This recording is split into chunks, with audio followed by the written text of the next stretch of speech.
Welcome to the Wired for Success podcast, your show for ambitious, mission-driven entrepreneurs who want to build million-dollar businesses without sacrificing their health, relationships, or happiness, who understand that in order to build their empire, they need a solid foundation, and that the more they are thriving, the more their business is thriving too. This show brings you the very best from science, self-development, and entrepreneurship to set you up for sustainable success. Hi, I'm Claudia Garbutt, the scientist turned mindset and high performance coach for entrepreneurs, and I help you get wired for success. Hey everyone, and welcome back to a brand new episode of the Wired for Success podcast, where we talk about all things science, self-development, and entrepreneurship that help you get to that next level of success in your life and business. And my guest today is Travis Steffen. Travis is a serial entrepreneur with 8 successful exits to date across a variety of industries. He's gotten companies into the Inc. 500. He's a published business author and has either written for or been written about in the top business publications on this planet. He is also a doctoral candidate in marketing and serves as a growth mentor for Silicon Valley's top accelerators. And prior to entrepreneurship, Travis was a professional athlete and professional online poker player. And I'm sure we can all learn a thing or two about successful entrepreneurship from Travis. And I'm really excited to hear his insights. So welcome, Travis, and thank you so much for being on my show today. Thanks for having me. Looking forward to it. As do I. So Travis, you were a professional athlete and a professional online poker player prior to becoming an entrepreneur. And those are all highly competitive professions. So on a scale from 1 to 10, how competitive would you say you are? Ooh, what a great question. I think the ranking that I would choose would kind of depend on what I'm competing in. If it's something that I identify with as part of my identity, I'm a 10. If it's something that's just for fun, probably somewhere in the upper middle range. And if it's something that I completely don't care about whatsoever, I'm pretty low. So I'm selectively incredibly competitive. For sure. I like that. So how does that compare to other people in your family? Are you the most competitive, or is everyone else competitive as well? I think I'm a little bit of a black sheep of the family, so to speak. Most of my family I grew up in Iowa, and it's a very blue collar upbringing, very farmer factory. And, most people are really content with a simple life. And I at times I actually am jealous of that ability to be very, very content with that sort of life. And that just was never how I was wired. So I think I'm a little bit of an outlier in that regard, and probably the most competitive. None of my family were really into sports at all, and so that was all just me. That's so interesting. And what do you think drives that competitive nature? Do you simply enjoy winning, or do you just hate losing? Wow. Well, I honestly think that where it originally came from was probably some sort of unconscious pursuit of significance. And, growing up as a kid, getting bullied or any of those types of things, I always found that, my best source of self-esteem was evidence. If I was actually good at the things that, I apologize, I'm fidgeting a little bit because I'm trying to prevent my cat from destroying my desk as we speak. But I think that at the end of the day, the real source was just me trying to feel good about myself and trying to feel as though I belonged with some of the people that I looked up to, and I wanted to see myself in that light. So competition for me was more of a way of me proving something to myself rather than proving something to others. Right. So the accomplishments just made you feel good and confident about yourself. Exactly. Yeah. And realistically, years later, realizing that I can get the same level of validation intrinsically rather than extrinsically was great. That's still a practice to this day. It's definitely not something that's ingrained or just automatic. So, if there are any lessons to be learned from me, every single day, it would be that the work is never over. Yeah, so true. And then how you said that you're kind of an outlier in your family and everyone else is doing something completely different. So how did you get started in entrepreneurship, and what were the key moments in your life that got you to where you are now? Honestly, I think I was pretty unemployable early on in life. My mom was a teacher. My dad was a construction worker. My sister's a journalist, and most of my extended family they really identify deeply with a specific job title, and that is their identity, and that's what they're content with, and everything else in life is pretty secondary. They live for their family, they live for their community. The job is a means to be able to do so.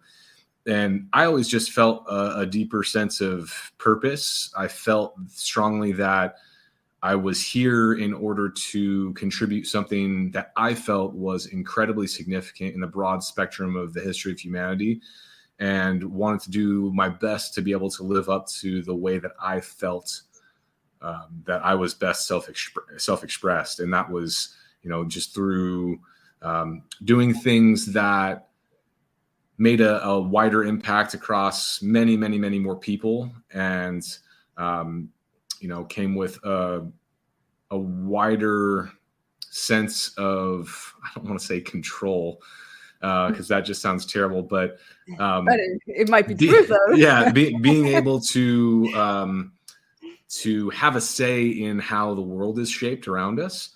I felt that I wanted to be able to do that on that level. Gotcha. Did it come easy to you becoming an entrepreneur, or what were some of the early struggles that you encountered? Definitely not easy. I think that if anyone were to say that entrepreneurship was easy, they would have probably experienced a very specific situation that I call, beginner's luck. So, there are a lot of entrepreneurs out there that really hit a home run on their first swing. And because of that, they really believe that they have it all figured out, and more power to them. If that's their reality, I don't want to alter that perspective. It's a lovely place to live. So I think for most that try entrepreneurship, especially when, like me, you don't have an educational background in it initially, don't have anybody in your family or in your social circle that could act as a mentor or, could answer questions. I mean, these days you even have Google, and back then it was still pretty nascent. So there was a lot of just trial and error, learning things by just trying to find somebody that was doing something that was just a little bit more prolific than what I was, that I could just ask tons of questions to. So, it has been, and it still is to this day, I find, always I'm running into really unique puzzles, whether it's going into business for the first time or the 15th time, or going into one specific type of business that's very safe and standard, or incredibly highly regulated, very hot button industry that just comes with it a lot of restrictions and things that you can't do that would work really well elsewhere. All those challenges I find to be really stimulating and really exciting. So there are faster ways to make money than some of the more difficult business types. But for me, the fun really has always been in solving the harder problems. Yeah, it really comes down to this constant problem solving and facing uncertainty and rolling with the punches. So what do you think? What skills, traits, and beliefs did being a professional athlete and poker player teach you that transferred well to entrepreneurship? Well, I would say that being a professional athlete brought with it a lot of structure. Especially in collegiate athletics, you don't really make many decisions. You're given a schedule, you're given a structure, you're coached, you're receiving all sorts of instruction always, and you are in a lot of ways the product rather than the entrepreneur. Mm-hmm. So the consistency and the methodology is really, really critical there. So that experience taught me the importance of routine and of structure in an environment when that isn't just handed to you. So as a professional athlete, for example, that was up to me to create and assemble. And, in collegiate athletics, It was just very standard. It was a kind of a factory, and it worked. It really did. So being able to bring that into business was pretty essential. Poker was a different beast. I actually tried to port many of the lessons from sports into poker, and that was my first graduate thesis for my first graduate degree. Actually resulted in a book called Peak Performance Poker, and it was the blending of various tenets that create and manufacture success in professional athletics and sports psychology and things along those lines. We took a lot of the tests that were done on cognition for things like structure and routine, for things like pregame rituals, for things like nutrition, adequate rest, and applied them to the hourly earn rate of a professional poker player. And the results were, surprise, surprise, incredibly significant. So being able to know that there are situations where your health and your ability to think fast will directly relate to more money in your pocket, I think that was a really interesting realization that I was able to bring from professional poker over to entrepreneurship. The biggest thing that was vacant in online poker was purpose, right? I was just trading money with a bunch of other nerds on the internet. So there wasn't a whole heck of a lot there that I felt like I was doing with my life. So that journey ended back in late 2010. So a while back. A while back. Sure. Yes. A while back. I always say that entrepreneurship is kind of like this big self-development journey, even the biggest self-development journey that you can be on, because it requires you to face your demons. So I'm curious, what has entrepreneurship taught you about yourself, and what challenges have you struggled with the most?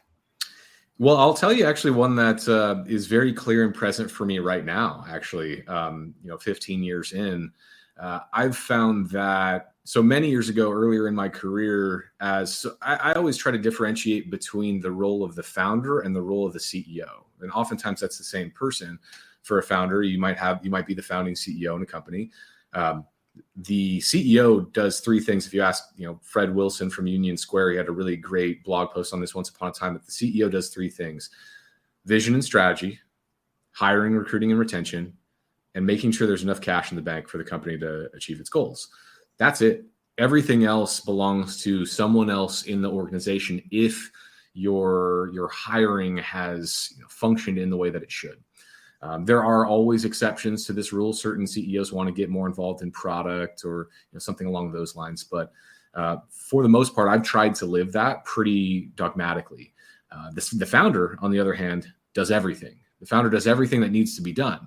So oftentimes one of the best measures of scale in a business is the degree to which the founder is now squarely in the seat of the CEO. It can be difficult if you live too long in one seat to actually remember what life is like in the other one. So for example, early in my career, I was always the founder. I had the title of the CEO, but I didn't know what that actually felt like, because I had been building, smaller companies by headcount and, things along those lines. I was very involved in almost every facet of the business. And over the course of time, this became less and less the case. And the businesses that I was running, I was transitioning more and more into a CEO role. And the last one that I was running, for several years that we recently sold early last year, I was in that CEO role for several years. And to some degree, I actually forgot what it was like to be the founder and to have to actually be in the trenches and to execute on things that, were pretty monotonous or, maybe entry level in the same way that a founder would. And after, a period of time that I took off, and now the early stages of, playing around with the new venture concepts and building a couple new projects, being in that founder seat feels a little foreign again. So being able to wrap my head back around what it's like to actually live there and to have to do everything, but to do so systematically with structure, not get distracted, to keep the main thing, are all kind of elements of an ongoing practice and have to be constant reminders, because they're not just instinctual or automatic. That's so interesting that you bring this up, because I'm in a small mastermind group with highly successful entrepreneurs. So they have already built and sold their last businesses for 8-9 figures, and they're just starting over with a new one. And it's so interesting to see that they're struggling with the same problems again. It's like, yeah, you might have done it successfully in the past, but once you start all over again and you do something completely new, you still struggle with the same things. It's still, how do I tweak my offer? How do I position it? How do I message so that my messaging attracts the right customer or clients? And it's like, it's very interesting to see that this is something that you have to go through again and again, and kind of like, you don't really have a blueprint that works for everything, even if you've done it successfully in the past. Is that something that you've seen as well? I have, and I would actually say that the type of business, the timing of the business, the market you're attracting, and then who you are at that moment in your journey are all very, very important factors as you're building one, along with, you know, the growth or lack thereof in the market, the business model that you've got, the channels that you're using, the messaging that you're disseminating.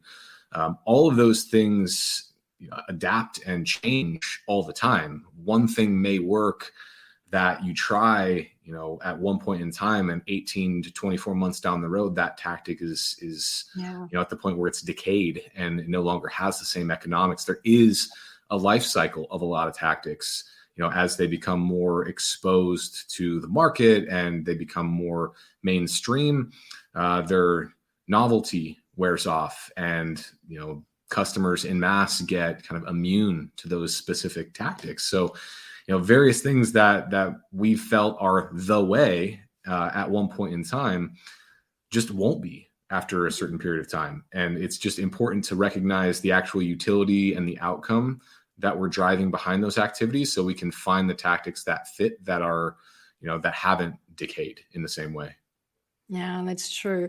That said, you have managed to create and build 8 successful businesses so far. So would you mind walking us through your frameworks? Let's just assume you have successfully sold your last business and you're now deciding what business to build next. How do you approach the entire process, from picking a niche to building, to choosing a business model, to growing and scaling to a point where you can cash in and sell it? We actually don't have to pretend, because this is the exact spot that I'm in as we speak. So I can tell you exactly where I'm at in that process right now. So the first thing I do anytime I get a new idea, and this is the same thing that I'll say to, you know, any of the accelerator programs that I speak with, any of the universities that I'll go give talks at or anything like that. The first thing I do when I have any new idea is I try to forget it, first and foremost. Okay. And the reason for that is it's my idea. Right. And I've found that if I am the source of the idea, the venture is more or less like a gamble on whether or not it's going to work. It's going to require significant amount of adaptation. And, you know, just because I, as one outlier data point, believes that that's a cool idea from the perspective of the person owning the company rather than the person that's, you know, a customer, that then becomes a skewed perspective and isn't enough data to justify an investment into, like, whether it's time, attention, money, into a new venture. So the first thing I do is try to forget it. And I basically try to say thank you to the idea for bringing me back to the table of entrepreneurship. And then I just completely wipe it away. And I say, all right, what do I want to pay attention to with this idea? Who is this idea serving? Am I interested in that market at all? Do I have any interest in building something or discovering something for that market whatsoever? And is that market growing? If it's not growing, I walk away and I go back to the drawing board. If the market's growing and I'm interested, then I'll try to get on the phone with at least 20 or 30 people that match that very specific niche avatar. And I just get really, really, really curious. And I try to use, actually, there's a book behind me called Lean Customer Development by Cindy Alvarez. That's kind of my Bible during this stage. And it's essentially a very quick read, but it describes a really structured framework for customer development that is incredibly useful in the early days of a new business, as it allows you to discover a lot of information without, you know, leading the witness, so to speak. Oftentimes, I think introductory entrepreneurs or even experienced entrepreneurs that have experienced success early get really, really attached to their vision or their ideas. They want to be this like kind of visionary idea person. And I actually think that that's an unfortunate mistake, because I think that the vast majority of the time, the best visionaries are our customers. And if we know how to answer, or if we know how to ask questions and get curious and find out what to dig in for more information on, like that becomes the biggest shortcut in entrepreneurship in general, because the customers are going to tell you what outcome they want. They're going to tell you how painful it is. They're going to tell you where they're searching for solutions. They're going to tell you how they're describing the problem. All together, that, just within those conversations, they're giving you answers on the product you should build, the feeling it should give them. They're giving you answers on what sales copy should be used, where you should market. And if you just listen and have the necessary conversations without getting attached to, because we oftentimes will want to find evidence that the idea that we had is valid, rather than going out and letting the data speak to us, right? That I think if you can kind of get out of your own way and divorce yourself from your ego in that regard, it's incredibly, incredibly useful. And if I had that mantra, 8-10 years ago, I would have saved myself a tremendous amount of time and money and headache. But it is definitely one of those lessons that I felt I had to learn the hard way, because so much of the guru-based education we're given talk about finding your passion and doing something that you're just really excited about, and all it takes is one idea. And that's true for the people who gambled and won, right? But for the people who kind of are the other side of that probabilistic equation, I think it's essential to be able to know how to find gold in a sea of coal, and be able to kind of move forward in that way.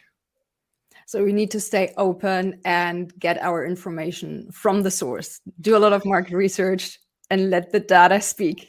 Absolutely. Absolutely. I mean, these days there's a subsequent step as well, which we kind of alluded to before we started recording, which was, is this business idea about to be gobbled up by artificial intelligence?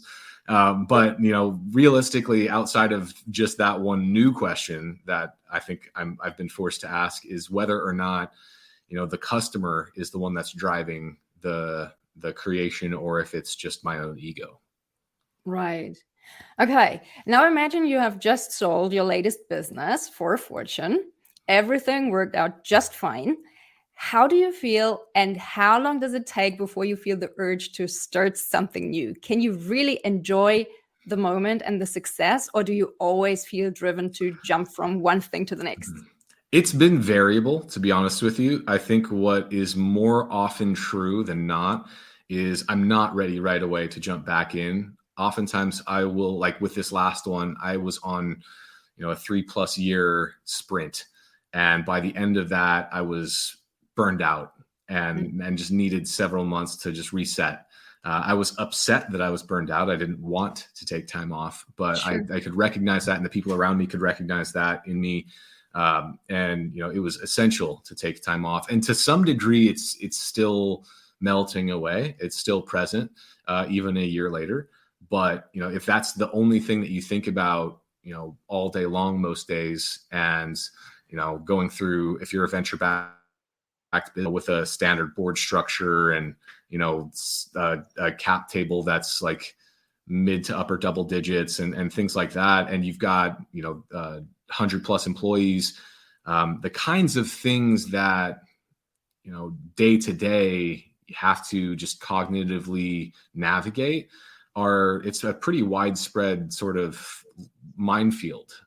Being able to keep the team happy, motivated, clear on everything, be able to keep investors optimistic and moving in the right direction, signing things, that need to be signed, et cetera, raising capital, and also navigating, a couple different acquisition offers that oftentimes have to happen behind closed doors. And you can't really share that sort of thing with the wider team, because it's a really big psychological moment that if it goes away, and they often do, can be very, very difficult to come back from.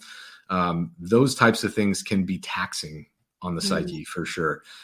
So like I've found it's a lot more useful to just take substantial time off. And then as soon as you feel the curiosity again, as soon as I've felt the curiosity again, that's something that I'll intend to explore. But I won't dive in with both feet until both I get validation from the market, and I also get validation that this is something that I enjoy and, won't make me miserable every day. I've had a couple exits where I've sold the business because I've been sick of the business, and it's just been taxing on me to continue. I have sold other companies that I haven't wanted to sell that have been great outcomes. But it was just the right time. But I was really sad when that journey was over, because I just wasn't ready for it to be done. So there are several different potential, things and not every good exit that's like good financially is good in every other way. Like there are other situations that take place where, maybe the acquiring company isn't what it's all cracked up to be, or the culture is very different. So while the business itself thrives financially, the people that you end up caring about over the course of the journey of building the company that was acquired end up getting, shown the door. And that's kind of a tricky experience as well, because while we have fiduciary duty to shareholders, we should have, like they have in Europe, more of a fiduciary duty to stakeholders, which includes the team. And in the US, that's not the case. Yeah, that sounds challenging for sure. I mean, it also sounds like you're approaching entrepreneurship kind of like this sprint. So from one business to the next. So you do a couple of years of just flat out sprinting, get that business off the ground, sell it, take some time off to decompress, and then start all over again. Do you think it would be easier to find a way to build the business in a more sustainable way so that you don't feel that burned out at the end of Yeah, I think it depends on your aim as an entrepreneur. I think if the goal is, I want to make a lot of money, I want to have an incredible life, and I want to build a business that can be sustainable over the course of the long term, myself, my family, my children's children, etc. 100% that's the way. I think just paying attention to the way I've been wired, I've found that the path that I most often choose is one that's been more how quickly can we get this thing to kind of like historic scale, and I'm still very much in pursuit of that aim, to this day. And if there's not a clear path to that very specific moment, it's something that I'm less and less interested in. So if something was like a really good little business, let's say, for example, I'm just going to paint a picture. Let's say, for example, there was a business that I was running, and, as an entrepreneur, I went from dead broke to, let's say I was like taking home a couple $100,000 a month, right? Like, let's say that was what I was taking home after taxes. That's a fantastic life in most people's, estimation. But for me, I would much rather make a whole heck of a lot less and be at the helm of something that has the realistic ability to change the course of human history, and can do so on a really, really grand scale. I would much rather personally make a lot less and be at the helm of something like that than be at the helm of something that makes me a tremendous amount of money, but will be forgotten immediately the moment that it's over. So just kind of a different reason or a different purpose of being in the same game is, oftentimes makes the question a little bit more difficult to answer for everyone. Sure. But I mean, those things aren't mutually exclusive. You can have purpose and sustainability, right? Absolutely. Yeah, you absolutely can. I think it's definitely something that, oftentimes we're always chasing. For me, from a prioritization perspective, I love going fast. I'm 100% about growth. And if there's something else I can give and know that I can rest and recover later, I will. It is an essential part of the process, but just in terms of the way that I best work, I just love long, deep working sessions. I love, like coming home and being exhausted at the end of the day, and knowing that every single ounce of what I gave that day, like I would give again. And, you know, at the same time, there are other waves in my life, like the past year, where it hasn't necessarily been that same speed. And that's been great, because that's just kind of what my body and my mind have been screaming for. So maybe in the future, I will evolve into a new kind of entrepreneur that is more just a slow and sustainable pace, especially if I'm bootstrapping and I don't have, you know, the VC community or private equity that is like, you know, pushing quasi unsustainable growth standards. But you know, those are kind of what we signed up for in the past, and that's kind of what we knew would occur. So it was a 24-hour around the clock sprint. But with what we're doing next, I would prefer, like, if any entrepreneurs are out there that are interested in raising money, for example, and there's a path to build your business without doing that, I would absolutely suggest taking that path if you can help it. Not that raising capital is a bad thing. It's not. It's just, you know, it's one thing I've found to be true over the course of my journey. If like a financial outcome is important to you, you can build a $200 million business that sells. And if it's venture backed and you've raised several rounds of funding, you might take home the same amount of money at the end of the day that you would if you built a $15 or $20 million business bootstrapped and you held on to all of it. The scale is different, but you know, if you're building and you're raising capital really quickly, the vast majority of the return will go to the shareholders, and will go to the investors, especially if they have, you know, preferred shares or some sort of liquidation preference or something along those lines. So that's something to kind of be conscious of. It is covered a lot more often in the media when venture-backed companies exit, or when there are venture-backed founders that step on stage. There's not as much that's newsworthy about a company that's doing a couple $1 million a year. But the outcome can be phenomenally different. And that person who sold that bootstrapped business for 10% of the cost might be set for life, where that founder who sold one for upper 8, low 9 figures, you know, might be cool to take a couple years off and then has to get back in the working world. So it's not always what everyone thinks it is, where, hey, if the founder sells the business for $100 million, they're probably walking away with $100 million. It doesn't actually work like that. So something for folks to keep in mind. Yeah, that's a good point. The other thing that I wanted to come back to just for a sec is this topic of speed. And I kind of relate to that sprint analogy, because I used to be a sprinter. Like, I love sports. I'm a runner. So I used to love sprinting, just the 100 and 200 meter. That was my distance. And now over the years, I started to do longer and longer runs. And last year, I actually ran my first 50K ultra marathon, something that I thought I would never, ever do. But I think as you shift the pace, and I think it's the same in sports as in entrepreneurship, if you change the pace and you get used to that new pace and it doesn't feel weird and your body adapts, then the whole game changes. Yeah, I love that. What did you find? And for context, I've run a couple ultras myself. What did you find was like translatable lesson from your time on your feet during that race, if anything, that you've been able to take into life as an entrepreneur? I think just patience and sticking with it. So when I ran, those long runs were just amazing me time. I was like, this is the time that I can spend just thinking about all the things that I want to think about. I can learn while I listen to great audiobooks. It's just time that I can take for myself.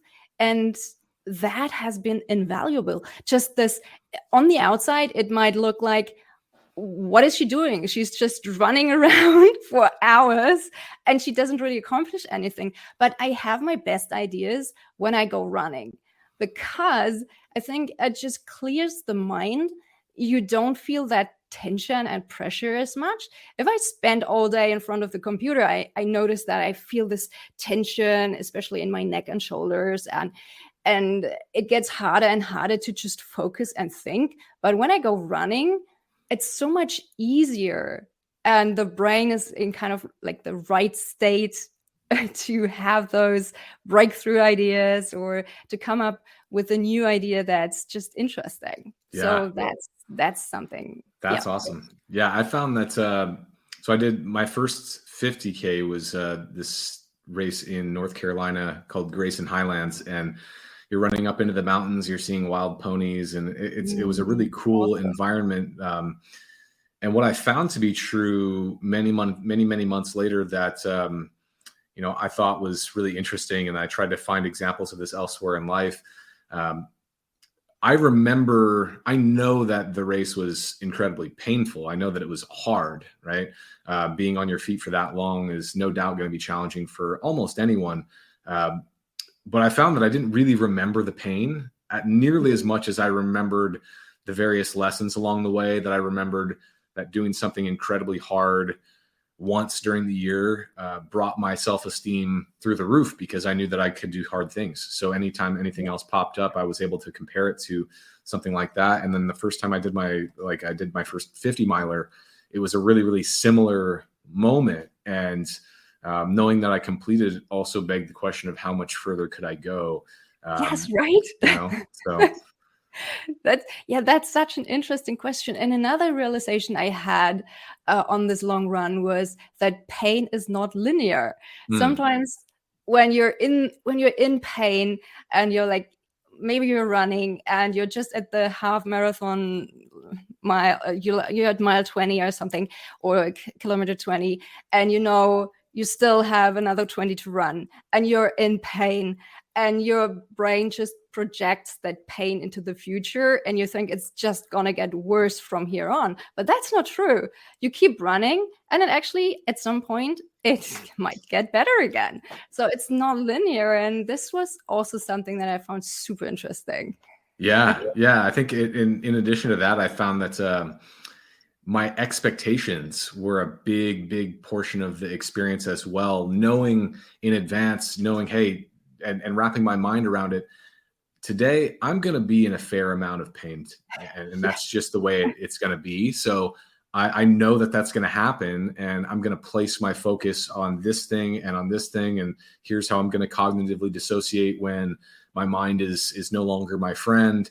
This is how I'm going to, remain disciplined to ensure that nothing breaks down.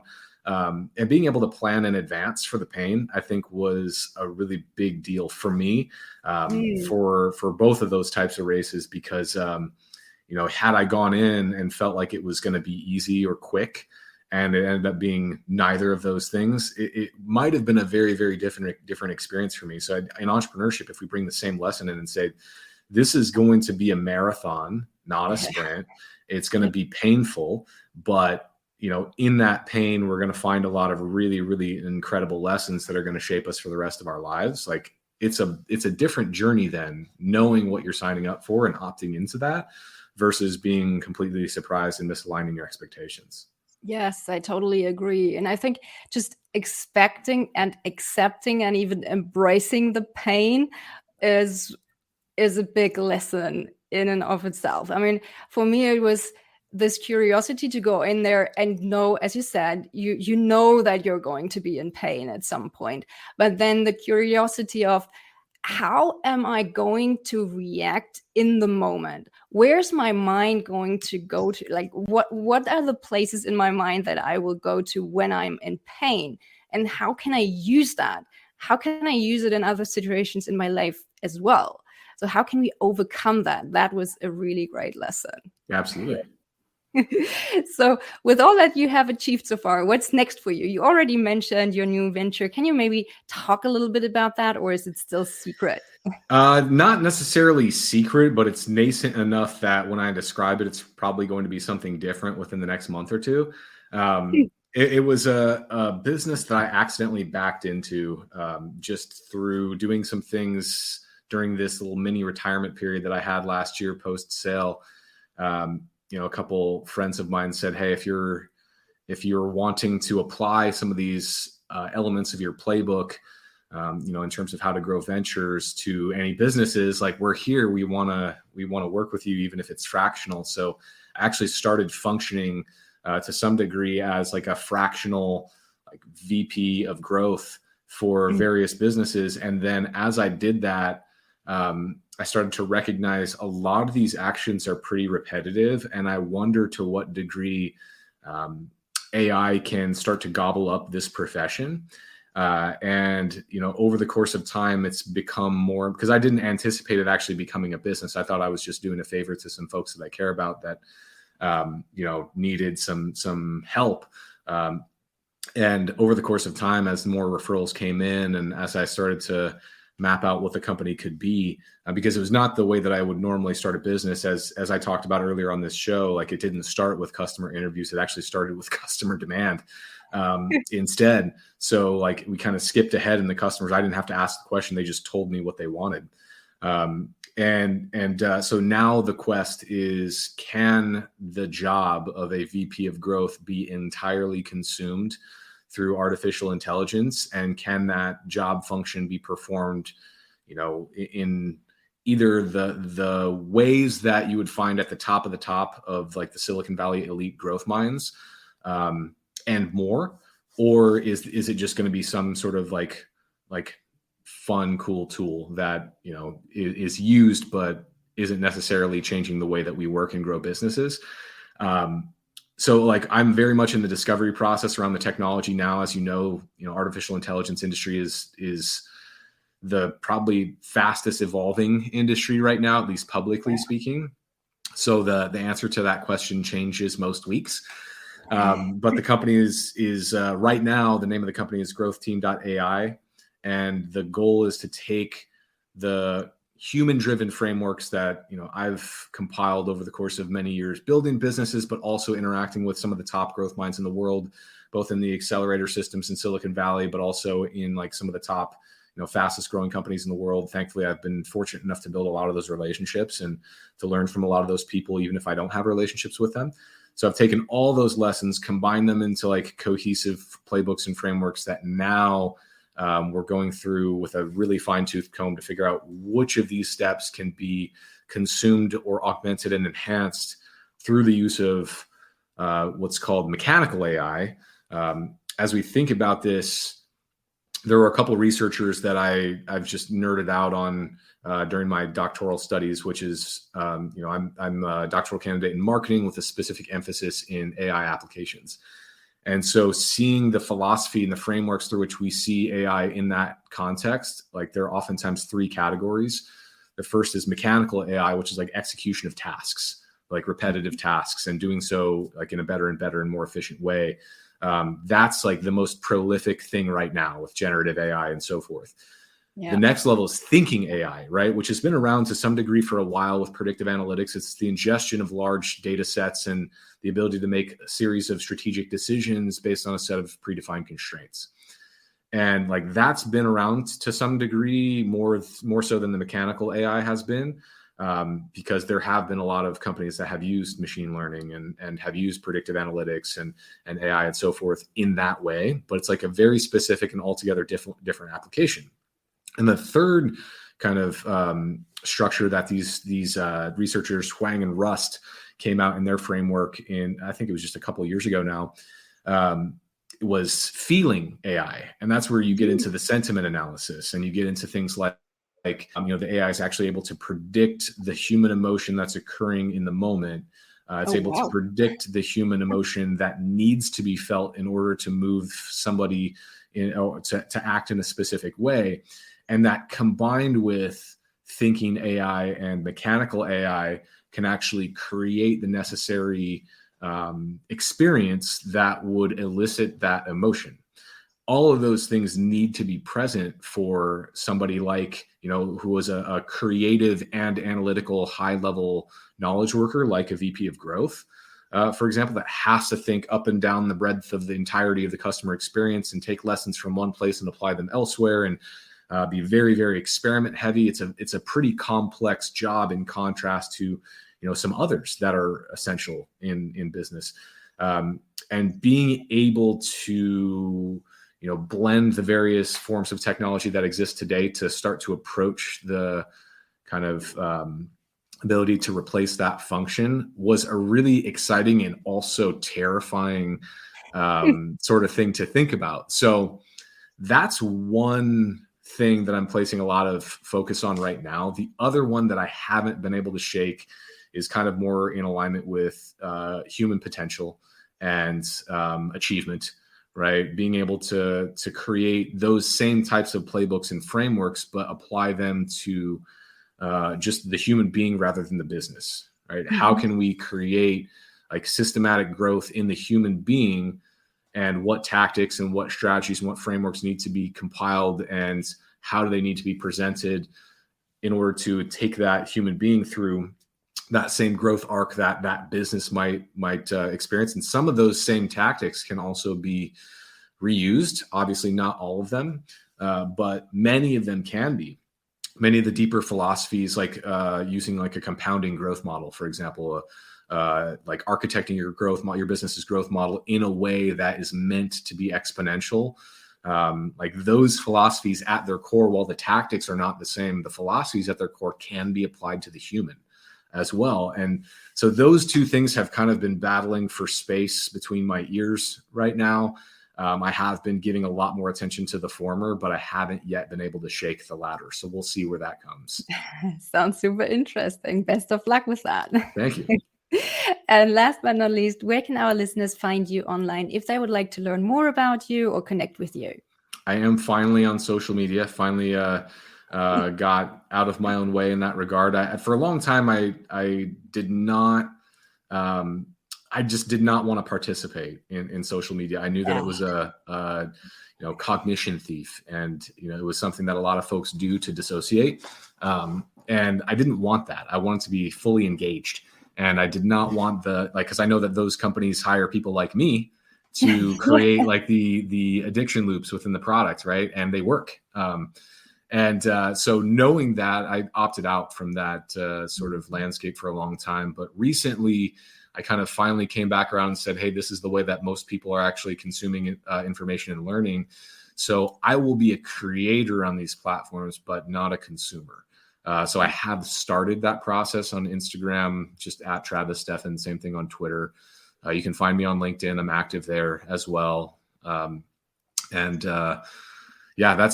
mainly it right now. There's no public at this date that we're recording this right now.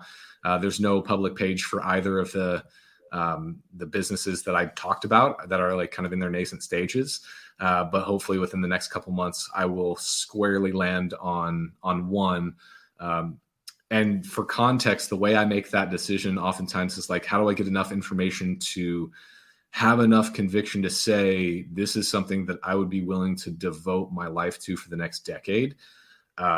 Obviously not an easy decision to make, because that's a pretty significant commitment. And I haven't yet gotten to the point where I've run one company for 10 years. Usually we'll sell them within 3 to 5, sometimes sooner. But like, I still want to make sure that I am squarely in that place, because I am of firm belief that the deeper you can go in one area, the more profound things that you can achieve. So that becomes a pretty big linchpin in my decision. So you won't be able to see anything on those yet. But maybe one of them will be getting preached about on my social media here in the next couple of months. Sounds good. So, Travis, thank you again so much for sharing your wisdom and your tips and your insights with us today. It's been such a pleasure having you on the show. Thanks for having me. Take care and talk to you soon. Bye.